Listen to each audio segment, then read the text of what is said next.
Alright, welcome back to my review and kind of miscellaneous blog channel on YouTube and on Blogger.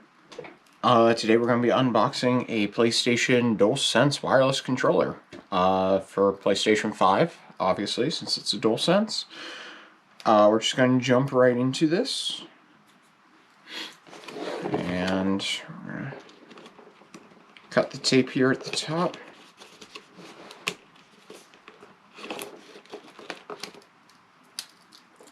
I went with the black color because it was on sale. I really liked the blue color, but I got the black for $49 instead of, I think it's normally $69, and the blue is usually $75, so it was a no-brainer to me to just buy the cheaper one, because they all do the same thing. So we're going to open this.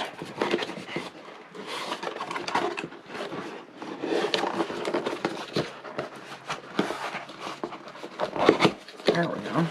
Unfold that. We're going to pull straight out for the controller. And the instruction manual.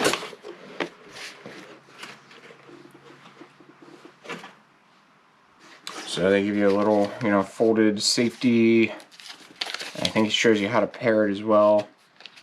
I'm sorry, not repair. To pair it to your console. Shows you some of the names of the parts. Maybe it doesn't show you how to pair it. I thought it did. But it apparently... Oh yeah, right here. Pair the controller. And then in French. So I have both English and French directions.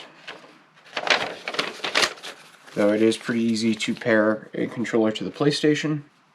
Just going to tuck that off to the side. And we're going to remove this from the phone. And there you have it, a brand new black DualSense wireless controller. This will be the second black controller I have. One I'm going to keep paired to my iPad for remote play.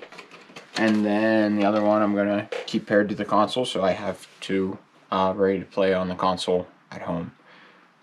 I like the black. I mean, it is a very sleek looking black, but definitely would have preferred the blue.